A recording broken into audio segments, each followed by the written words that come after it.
तनिष अरोड़ा जी होशियारपुर से। महाराज जी आपके चरणों में कोटि कोटि प्रणाम।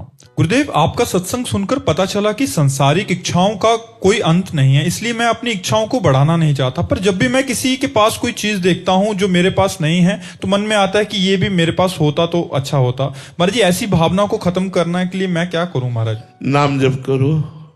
भगवान के नाम में बहुत बड़ी सामर्थ है। वो चाहेंगे तो पूर्ण कर देंगे, वो चाहेंगे तो समाप्त कर देंगे। नाम जप करो, भगवान चाहेंगे तो कामना की पूर्ति कर देंगे और भगवान चाहेंगे तो कामना को शांत कर देंगे। दोनों काम भगवान मंगलमय ही करेंगे। इसलिए अगर चाहिए, देखो लोगों को चाहिए तो, पर भजन नहीं करते। करदम जी को भगवान ब्रह्मा जी ने आज्ञा करी कि सृष्टि रचना करो, तो अकेले तो सृष्टि रचना हो नहीं सकती, अब पत्नी चाहिए। तो उन्होंने पत्नी चाहिए इसलिए 10,000 वर्ष तक भजन किया। स्वयं सच्चिदानंद भगवान श्री हरि प्रकट हुए और कहा वरदान मांगो, तो उन्होंने कहा पिताश्री की आज्ञा है कि सृष्टि वृद्धि को प्राप्त हो, तो सृष्टि वृद्धि को प्राप्त हो इसलिए मुझे पत्नी चाहिए। भगवान के आंसू गिर पड़े कि 10,000 वर्ष तक तपस्या पत्नी के लिए। तो बिंदुसर तीर्थ जो बना वो अश्व से बना। भगवान ने कहा आदि सम्राट महाराज मनु की पुत्री देवहूति जी परसों आएंगी और उन्हें आप स्वीकार कर लेना।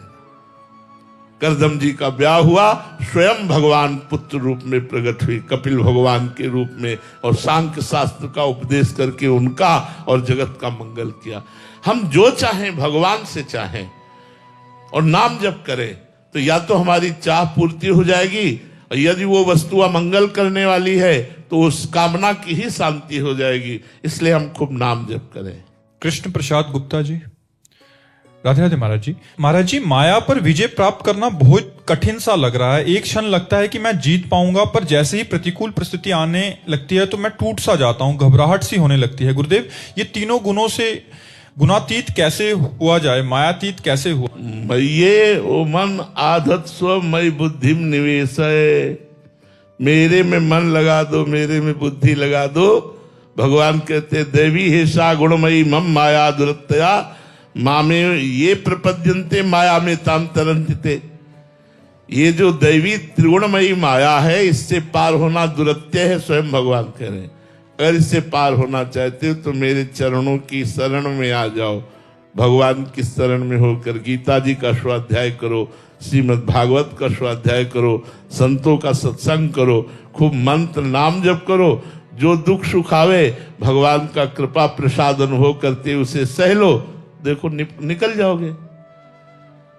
अगर भगवान में चित्त लगा है तो आपसे सच्ची कहते हैं कोई भी दुख परास्त नहीं कर सकता। अगर भगवान में चित्त नहीं लगा है तो कोई भी सुख आपको शांति नहीं प्रदान कर सकता। भगवत विमुख को त्रिभुवन का राजा बना दिया जाए, सब भोग उसे एक साथ दे दिए जाए, तो भी वो कभी तृप्त व शांत नहीं हो सकता। और भगवत शरणागत भगवत चिंतन करने वाले को एक साथ दुनिया के सारे दुख दे दिए जाए तो भी वह शांत नहीं हो सकता, क्योंकि भगवान आनंद समुद्र उसके हृदय में स्थित होकर के वो सामर्थ्य देते जिससे वो सब दुखों को भूल जाता है। इसलिए विश्वास करो, आप भगवान के नाम जप में बड़ी सामर्थ्य है, टूटो मत। देखो, ऐसा नहीं कि हम केवल प्रवचन कर रहे हों, कैसा दुखमय जीवन है, लेकिन आपसे सच्ची कहता हूं मुझे एक मिनट भी कभी दुख का अनुभव नहीं होने देते प्रभु। हर समय हमारा हृदय आनंदित रहता है, हम प्रसन्न रहते हैं। हम आप इतने सुखी नहीं होंगे जितने हम सुखी हैं। क्यों?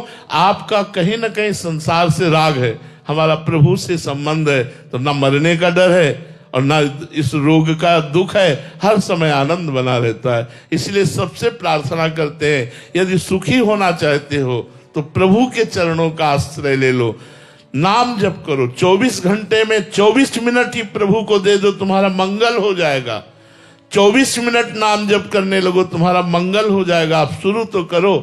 अब आप शराब पिएंगे, मांस खाएंगे, गंदे आचरण करेंगे तो आप दुर्गति को प्राप्त होंगे, अशांति को प्राप्त होंगे, चिंता, भय, शोक ये आपको ग्रसित कर लेंगे, आप डिप्रेशन में चले जाएंगे, ओवर थिंकिंग इतनी बढ़ जाएगी कि आप शांत नहीं रह पाएंगे। इसलिए नाम जप करो, पवित्र भोजन करो, गंदे भोजन का त्याग करो, आप देखो शांति मिलने लगेगी, हृदय शांत हो जाएगा। भोजन का बहुत बड़ा प्रभाव होता है। आज लोग ना भोजन पर ध्यान दे रहे हैं, ना पवित्रता पर ध्यान दे रहे हैं। जो मनाया, जैसा मनाया, खाया पिया वैसे ही किया, बस पशुवत आचरणों पर ज्यादातर वृत्ति लग रही है। आध्यात्मिक आचरणों को हम भूलते चले जा रहे हैं। इसलिए हमें जरूरत है अध्यात्म की। वही हमें शांति, वही हमें आनंद, वही जो हमें चाहिए वो अध्यात्म से मिलेगा, प्रकृति से तो मिल ही नहीं सकता। परमात्मा का अंश प्रकृति भोग से कभी सुखी नहीं हो सकता। जब तक वो परमात्मा में नहीं लगेगा तब तक सुखी नहीं हो सकता। और ये इंद्रियां प्रकृति की तरफ ही आकर्षित करती हैं, बस यही समस्या है। इसी समस्या को सुधार लिया जाए तो माया पर विजय प्राप्त हो जाएगी। और वो है भगवान का नाम, भगवान के गुण, भगवान की लीला, चरित्रों का गायन श्रवण, भगवान के संतों का संग। इससे बहुत जल्दी लाभ मिलेगा, बहुत जल्दी लाभ मिलेगा। ओम कृष्ण जी अमृतसर से। राधे राधे महाराज जी। महाराज जी, उमा कहूं मैं अनुभव अपना, सत हरि भजन जगत सब सपना, और जड़ चेतन जग जीव जत सकल राम में जाने, बंधु सबके पद कमल सदा जोरी जुग पानी। महाराज जी, एक नए साधु को इन दोनों भावों में से कौन सा भाव लेकर चलना चाहिए अपने जीवन में? दोनों। पंछी जब आकाश में उड़ता है तो एक पंखे से नहीं उड़ता, दोनों से, दो पंखे होते हैं। ऐसे हमारी सत्य वस्तु का अनुभव करने के लिए दो बातें हैं, अन्वय और व्यतिरेक। है नहीं है।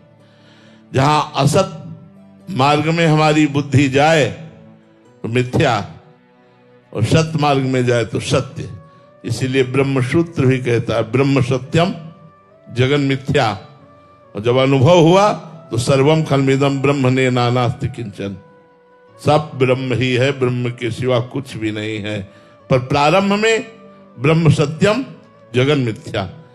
तो प्रारंभिक साधक को चाहिए कि इस नानात्व को मिथ्या मान करके सत्य स्वरूप भगवान में चित्त को लगाने की चेष्टा करे, या सब संबंधों में, सब रूपों में मेरे भगवान ही विराजमान हैं, ऐसा भाव करके चले। दो भाव है, या तो इसे मिथ्या मान करके चलो तो आके अनुभव में हो जाएगा कि भगवान ही सब रूपों में है, या अभी से भगवान मान करके चलो तो ये सिद्ध हो जाएगा कि जड़ चेतन जग जीव जत सकल राम में जाने। पर ये नानात्व मिथ्या है बच्चा। प्रतिक्षण नाश को प्राप्त हो रहा है, परिवर्तनशील है। सत्य परिवर्तनशील नहीं होता, एक रस होता है।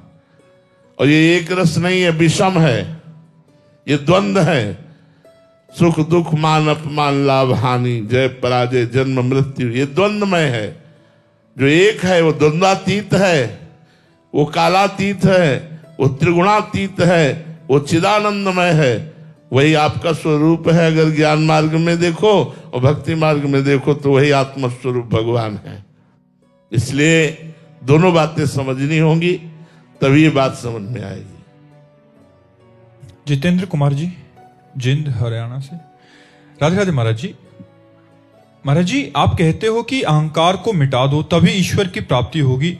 जिस मैं को मिटाने की बात हो रही है वो तो अपने आप को बचाने के लिए आध्यात्मिक साधना करता है, तो अंत में जो मिटा उसे मिटाने वाला कौन था?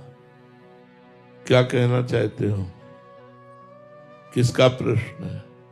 गुरुजी, मेरा प्रश्न है कि मैं साधना करता हूं अहंकार को मिटाने के लिए। अगर यही साधना मेरी अहंकार का कारण बन जाए, जैसे कि मैं बहुत बड़ा साधक बन गया। हाँ, ये दोष है, ये दोष है। ये दूसरों पर हे बुद्धि करके अपने में श्रेष्ठ बुद्धि लाएगा, जिसके कारण हमारा पतन हो जाएगा।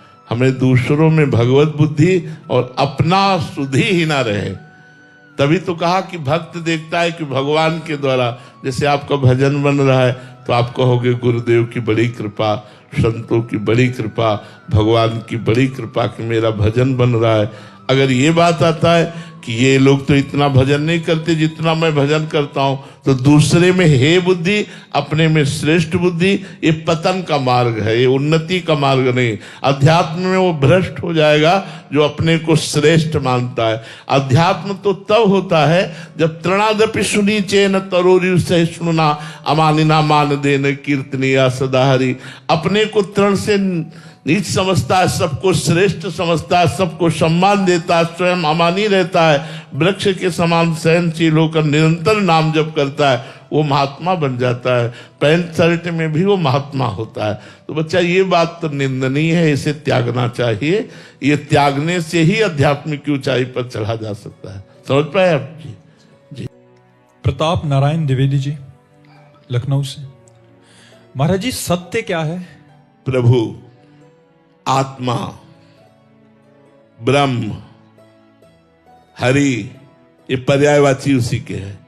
एक सत्य के बहुत रूप से विवेचन करने वाले शास्त्र मिलेंगे, बहुत से विवेचन करने वाले संत मिलेंगे, पर वो एक सत्य है, प्रभु, जो सबका स्वामी है, जो सब रूपों में है, वही परमात्मा एक सत्य। सच्चिदानंद रूपाय विश्वोत्पत्त्यादि हेतवे तापत्रय विनाशाय श्री कृष्णाय वयम नमः। सत कौन? भगवान। चिदानंद कौन? भगवान। आनंद कौन? भगवान। सच्चित आनंद, सच्चिदानंद रूपाय विश्वोत्पत्त्यादि हेतवे, विश्व की उत्पत्ति आदि का हेतु है। तापत्रय विनाशाय, तीनों तापों का नाश करने वाले कौन? श्री कृष्णाय वयम नमः।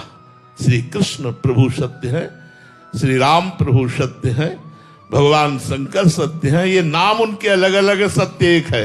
वही एक सत्य विविध रूपों में दिखाई दे रहा है, सत्य एक है।